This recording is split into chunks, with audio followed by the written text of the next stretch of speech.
sabata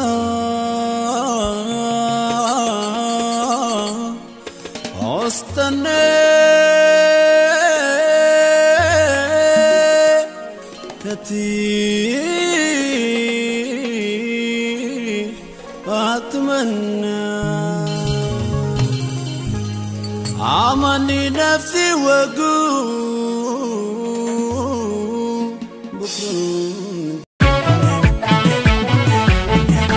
abayetiya koya baye galani roduma papachane ashma arkafune ordoftoota Raahel Tuubiitiif arganne tuubii har'a Raahel immoo waan isin ajaa'ib keessummaa haaraa isin qabattee dhufte kanaaf keessummaan tiyya keessummaa tiyyamee maqaashii isin ibsitu ergashii maqaashii isin ibsite boodammoo sirba maqaashiitiin jiru tokkos nu weellistu yookiin nu weellisaa kanaaf ordoftoonni Raahel Tuubiitiif arganne tuubii Raahel har'a eessatti waraabdoo jettan mana ishii jireenyaa akkuma tasaa ta'e mana ishii jireenyaatti tarra viidiyoo kana isin waraabaa jirti kanaaf keessummaa tiyya tana kara ishiitti tan isin dabarsaa kanaaf maqaashii ibsattu jechaan jira kara ishiitti tole galatoomi carraa kana waan na kenniteef maqaan koo Galaaneen jedhama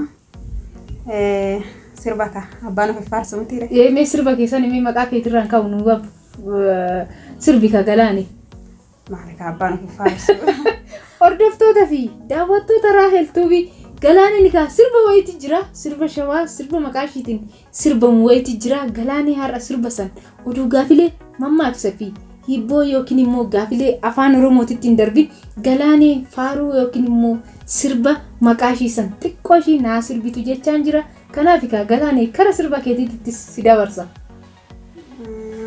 tole Raahel galatoome sirba kanarra baay'een danda'u beektaa waan rakkoo qabu daawwattoonni kiyya akka ilaalaniif yaali sirba maqaa keetii sirba musan koo Galaaneetiyya kan jedhu laata Galaaneetiyya oduun ta'in oduu dhagaan keessan daakee kan jedhu san ayyoo yoo irraa mee na yaadachisime akka dhagaan keessan daakuu osoo dhagaan keenya daakee kan jedhu san sagalee baay'een ga'u waan rakkoo qabu kanaaf Galaanee sirba kana naa weellisii nan dhageeffadhaa hordoftoonni kiyyas Raahel immoo har'a maaliidhaan dhufte jettan kunoo Galaaneedha Galaanee maqaashiitiin naannoo keenyatti sirban wayiiti jira xiqquma ishii hanga dandeessu yaa jettu hedheetinan እሺ eeganaan jette illee na yaala yaa Galaanee dhukkubsatoo sinatti kaasee dhukkuba koo akka dhagaan keenya daakuu osoo dhagaan keessan daakee akka garaan koo si yaadu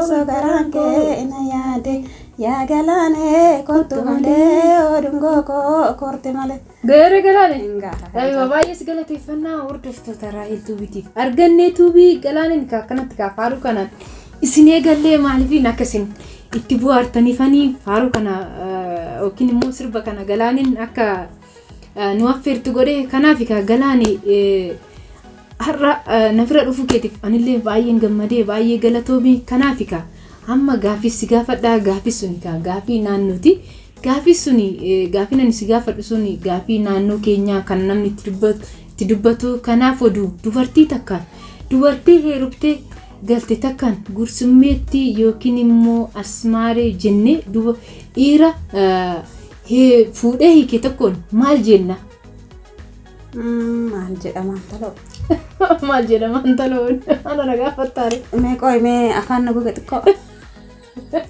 asirra kanatti dhuguti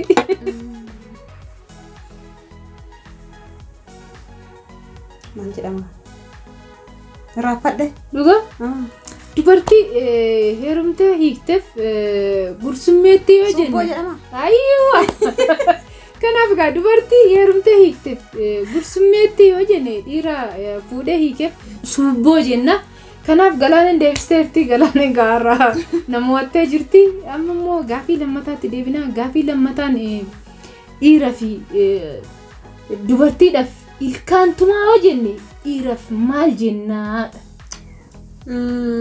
dubartiidhaaf ilkaantumaa yoo jenne dhiiraaf mee maal jenna maal jedhama tumataan namoo tumamaan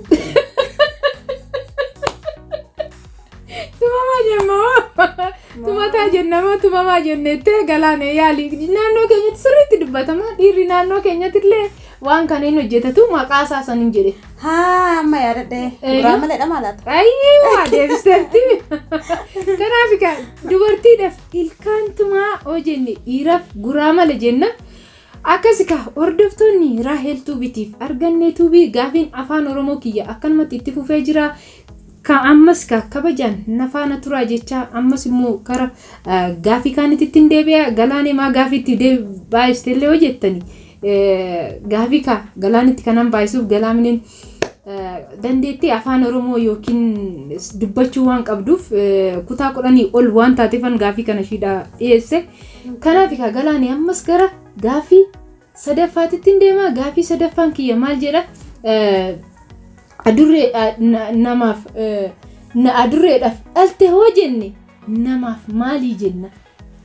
Yookiin immoo sa'a takkaaf saattiin dhalte hoo jenne namaaf yookiin dhalaadhaaf maal jenna? Dhalche jenna.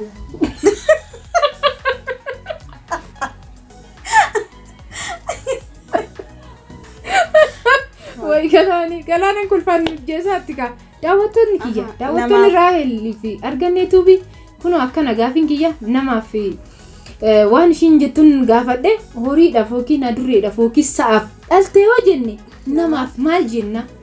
Tole namaaf deesse jedhama. Ayyuu kanaaf namaaf deesse jedhama. Horiidhaaf yookiin immoo bineeldotaaf yoo ta'e dhalte jedhama. Kanaaf ilma namaatiif deesse waan jedhamuuf jechuudha. Kanaaf nama ammas gaafii si dhiyeessaa yaa galaanee gaafii natti dheeressiten jedhiini. Gaafiin koo damma caalatti mi'aa jira fakkaata. Eegaa deebisaa jirta kaanuma gaafii akkaati wallaaltufaniyyuu deebisaa jirta. Kanaaf nama dulloome yoo jenne har'aa geessaa maal jenna? Fokkisne.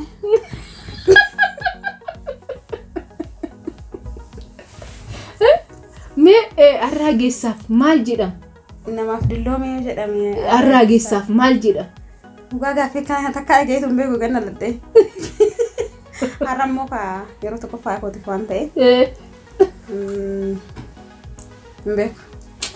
Kanaaf garaaniin hin beeku jette namaaf dulloome jenne har'aa geessaaf muuxatee jedhama. Har'aa geessi wannoo isaa kana waan ittiin balali'u san yeroo tokko dulloome yoo ga'e yeroo tokko ofirraa ciccireet deebi'ee muuxata waan ta'eef muuxata jennaa jechuudha.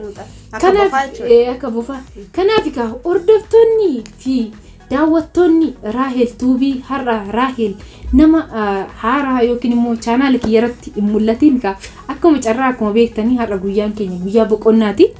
Kanatti mana kiyya dhuftee gaafii kana shii gaafadhee akkuma tasaa ta'e Raahel gizmoo hunda nama biizii gooti jechuu dandeessu. Akkuma beektani viidiyooleen kiyya viidiyoon ani gadhiise ni jiru. Viidiyooleen kiyya viidiyoon gadhiise filannoo namaatiin yookiin immoo sagalee namaatiin filannoo namaatiin akka deemu yookiin immoo filannoon namaa kun akkamuu ta'e biyyan jiru kana keessatti namni fedhii qabuu fi biyya galee heerumuu fedhii qabu daawwattoota kiyya isinii kennee jira. Filannoo sanika filannoo san jalatti filannooleen an isinii lafa godhatu jira. Isarratti isinillee deebistanii jirtu. Kanaaf viidiyoon kun akkasumatti itti fufa waan ta'eef kanaaf daawwattoonni Raahel Tuubitiif argannee tuubii bakka jirtan hundumattuu fayyaa fi nagaan isinii fawaa. Kanaaf galaaniin immoo jecha ishii dhumaamoo maal akka jettu viidiyoon keenya xumureera. Sagantaa kiyya gaafilee kiyya sumarratti gaafii 4 si gaafadhee nagaa. Kanaaf daqiiqaan illee baay'ee akka achi hin deemne meeqa yaada qabdu yaada gaarii Raaheliif ta'e hordoftoota Raaheliif ta'e waan qabdu mee asirratti hordoftoota kiyyaaf dabarsi. Tole galatoome. Yaadna ani qaburra hin jiru. Karaa keetiin immoo baay'ee dinqisiifadha.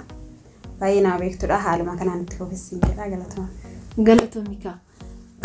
Galaanin yaa galatoomtu har'a mana kiyya dhuftee gaafii kana shii gaafachuu kiyyaa fi kanaaf hordoftoonni Raahel Tuubitiif dhugaa jirra. Argannee tuubii bakka jirtan hundumattuu nageenyi isiniif haa baay'atu jecha viidiyoo biraatiin hangan yookiin immoo gaafilee biraatiin hangan isinitti deebi'utti fayyaanaa ta'aaf nagaan tura. Bakka jirtan hundumattuu fayyaanaa ta'a isinin jaaladha. horaa bulaa deebanaa isiniin jecha sagantaa keenya xumurree jirra. Fayyaa naa ta'a.